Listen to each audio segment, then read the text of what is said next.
My name is Markku Keinänen, and I'm a plant biologist, but currently I work as a professor in biological spectral imaging here at the University of Eastern Finland. Hyperspectral imaging is a non-invasive technique, which means that we can follow anything that happens with the plants so that we don't harm them or disturb them. If we think of plants that are living organisms, so it means that they live, they have physiology, so all the cellular processes that makes life. So when anything happens so that it has then some consequences for the plants, we have to be able to monitor what is happening with the plant. And some of these symptoms are then visible. We can monitor them just by looking at them, and we can see that now there's something wrong with the plant. But with hyperspectral imaging, we can get then quantitative information about the symptoms. And this is why we are using it as a research instrument, to have then more detailed information of what is going on there inside the plant.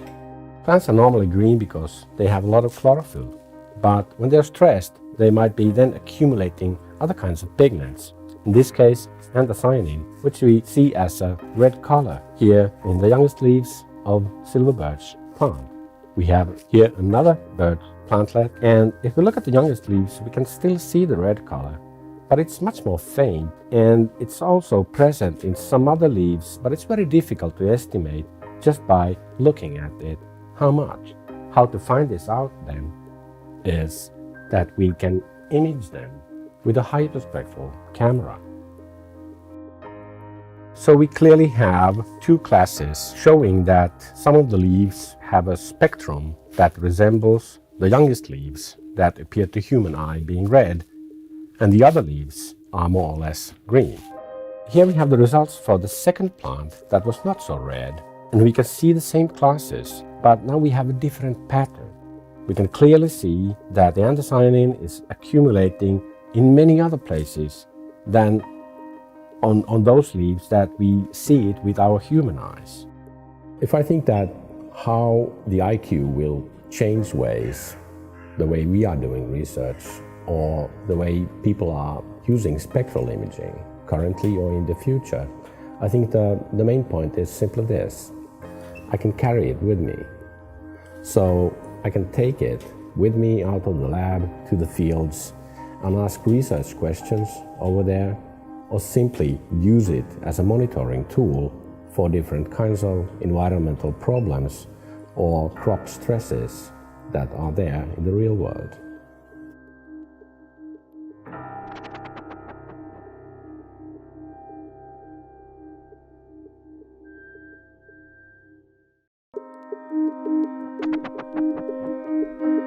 My name is Gustav Niepe. I'm the CTO of Impact Vision.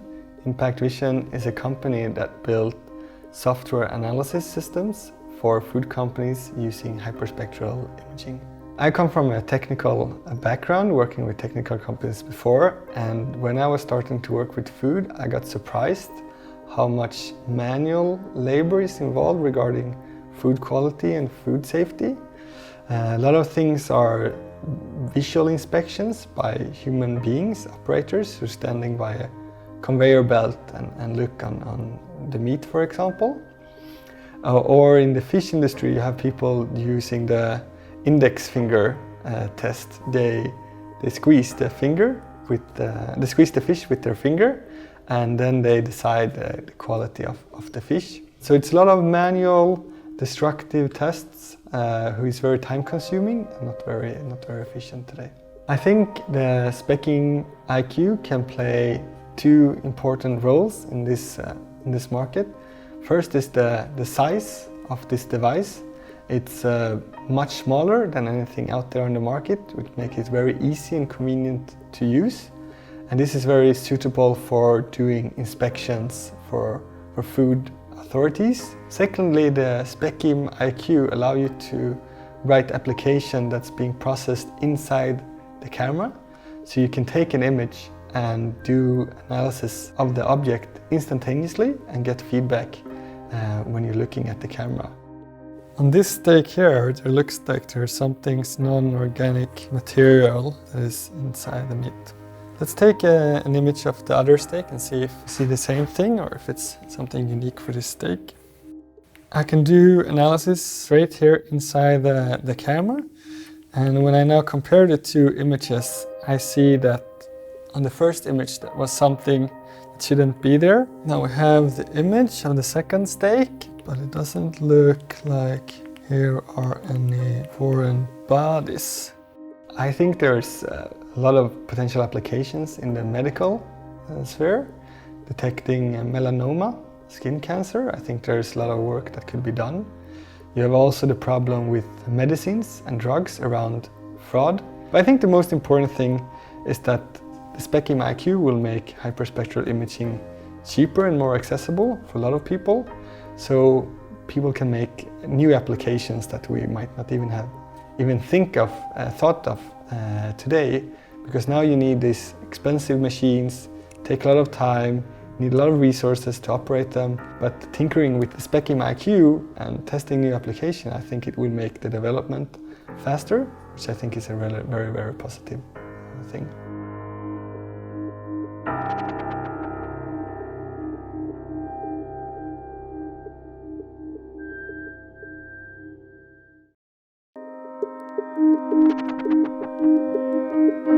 My name is Marcello Picollo. I'm a CNR researcher working at the Institute of Applied Physics Nello Carrara in Florence. I'm a geologist and I've been working in the analysis for art conservation for 25 years. Now we are based in Florence, and here we are in a private conservation labs, and we are acquiring some images and data with a hyperspectral camera.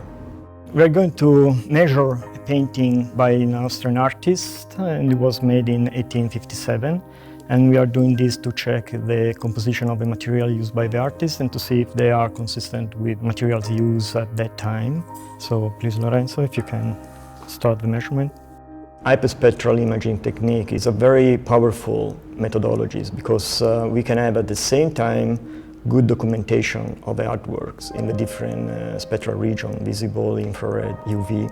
At the same time, from those images, it is possible to identify the materials, the constituent of the artworks, and once we identify them, we can also map their distribution over the artworks using the hyperspectral approach. So it's a twofold technique in the way that it could provide useful information as a documentation, but at the same time can map the distribution of materials over the surface. So it's a very complete technology.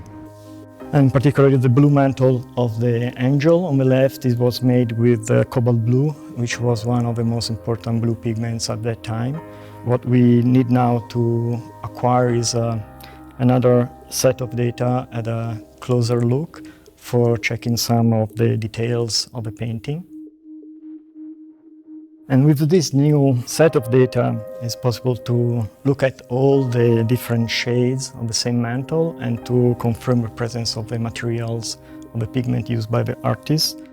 Hyperspectral imaging technique is widely used in different fields, and basically starting from remote sensing up to industrial applications, quality control, and forensic medical applications, something like that. So having a device like the Specim Iq, which is now available, would be very useful for having some, compact devices to be used for any specific field of applications in more or less in any environment.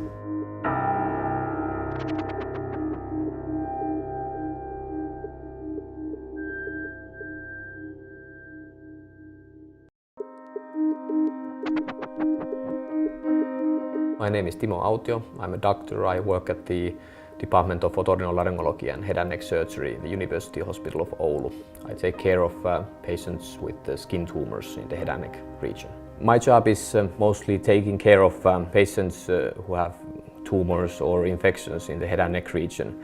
Skin tumors are one problem, and if we take care of skin tumors, we have to take a biopsy and see with a microscope with what kind of tumor it is. And if we had technical advances that would make it easier or quicker, it would be beneficial and make the treatment of the patient more efficient and quicker.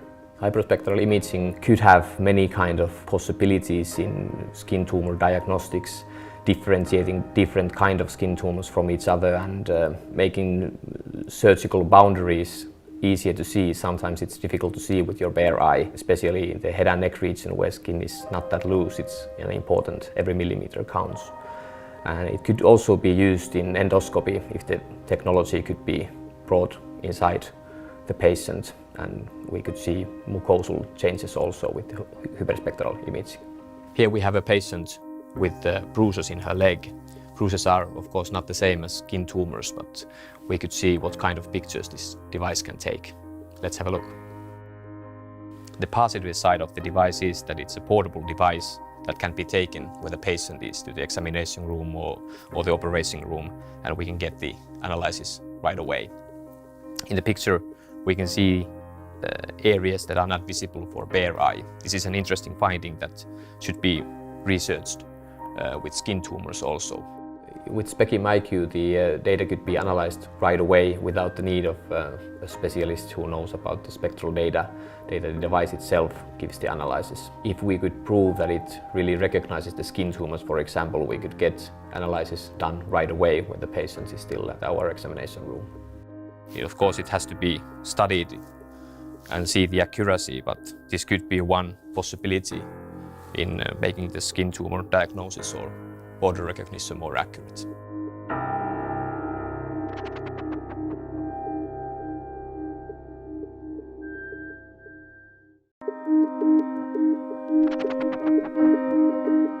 I'm Maurice Alders. I'm a professor in forensic biophysics here at the University of Amsterdam, where I have a research group investigating new techniques for crime scene investigations. I'm also teaching forensic science at the Forensic Master of the University of Amsterdam, and we founded a spin-off company to bring new techniques to the forensic field. Well, the challenge is, of course, is to find very small traces, very specific traces in a complex environment. When you enter a crime scene, there's sometimes a lot of things that are supposed to be in that specific room, which are there for a long time, nothing to do with the crime, but there are very small specific stains maybe that are related to the crime scene. So here we are at the location. This may be a crime scene. We've looked in the room, and what's noticeable to us is that there is some cloth lying under the table and that has some spots on them, some red spots. We don't know yet what it is, so let's take a look. Then you need to figure out what these traces are. So you need to analyze the traces, and you have to figure out if these are related to the crime you're investigating, and then you have to do the interpretation of the traces, so decide which trace you're going to send in for further analysis at the crime lab. So the first measurements were performed, the scene is recorded and the chemical analysis is made, and we can see several spots. Some of these are indicated as being blood, some spots are not indicated as being blood, so these are excluded probably. And there are some color differences, meaning there are some new, maybe and some old blood in the scene. But I want to take a closer look at the other stains, which are also there. So let's take another measurement. So if crime scene investigators would have this camera, it will make the work much more efficient. So they have a much quicker view of what traces are present at the crime scene. They can do a chemical analysis of the pigments present in the traces. So they can really see much faster what material they're looking at, and they can have a much better decision, or easier decision on which traces are relative to the crime scene. Another thing that they can have, because the chemical contents change over time for some biological traces, they may have an indication of when the trace was deposited. So that's analysis at the activity level, we call it in forensics, and that is really the holy grail, to say this was deposited at that moment. So that's when the crime was committed, or so that's really a huge amount of extra information. So we've done a second measurements, looking at all the stains. We nicely have an overview of the scene that we've just imaged. We can see several stains, they've been colored. There's this image segmentation step here. Some have different color overlay over them. So from this scene we can predict, or we can say that some blood stains are older than the other ones. until very recently, the spectral cameras were large, were expensive, hard to operate, and the data that these cameras would produce was massive. So a lot of data that was hard to analyze. With the technological developments, we're now at a point where we can integrate the technique in a very small camera, like Specim did here. So we have a very easy to use, small camera, and the great thing is that it's also processing the data in the camera itself, so it gives immediately feedback to the user. So where we used to analyze this data afterwards and would take for hours with the huge amount of data, we can now get immediate feedback on what we have been measuring. So it's real technological developments that brought us to this point, and this will lower the boundaries to really introduce them in the different application fields.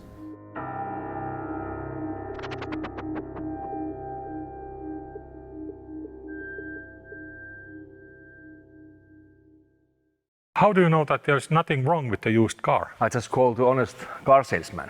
No, Mikko, no.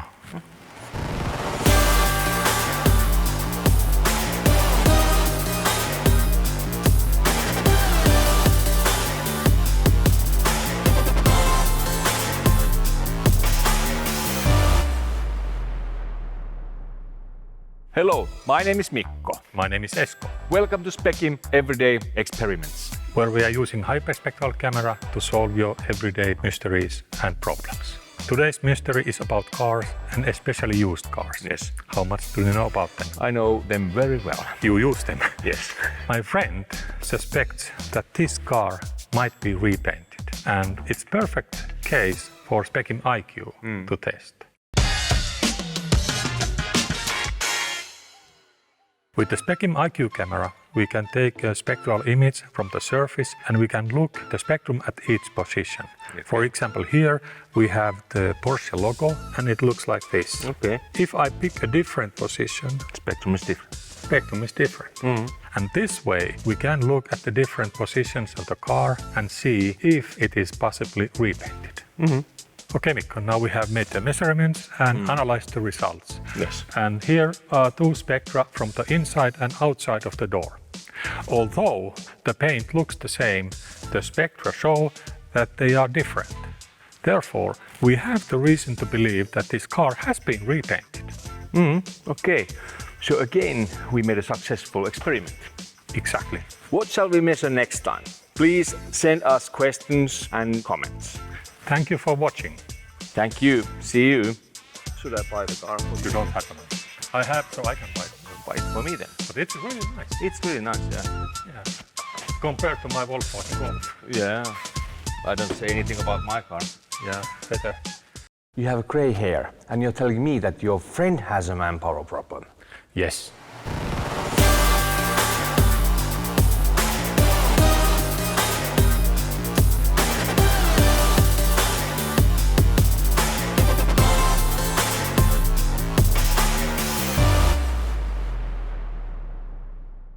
Hi, my name is Mikko. And my name is Esko, Welcome to Specim Everyday Experiments. where we show how to use hyperspectral imaging to solve your everyday problems and mysteries. Today I have a problem, or my friend has a problem, a man problem. Man problem is... You know. Okay. And he decided to solve this problem like many of us do, turning to internet. Like this. Exactly. Did you know that the illegal drug business is over $400 billion globally? But if we are going to measure this, we need as a reference something, real thing from the pharmacy. So you mean these ones? Where did you get? Everything is handled by a legal way, so no worries. Before you start, please, we always need rubber protection, so Yeah, that's put true. these on. Sulla on mun hanska. Eikö mä oon tämän taskussa? Okay, and you have a few pills there, so Yes. please start crushing. I Crushing will the put- pills, okay. So these pills.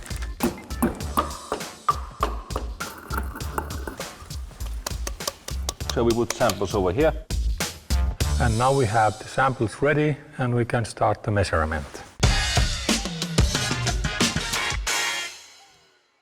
Okay, Mikko, as you can see, we have the two samples here and we have two analysis results. The real thing is blue, but when we look what is false, we can see that the sample on the left shows that it's not the same material than the real ingredient. So my conclusion is don't buy your drugs on questionable sources. You never know what they contain, and we just proved that. What do you think about this experiment? I think it went excellently. What do you think? What shall we measure next? Please send us questions and comments. See you next time. See you next time. Bye. Bye. Maybe we could agree on something. Yeah, but my friend needs them and I can pay for him. Your friend is still somebody who You know. who I might know, your friend. There's more than this if you need. Yeah, but that's not it. It's my dog. I can bet on it. You cannot tell the differences between these. Of course you can't, but professionals do.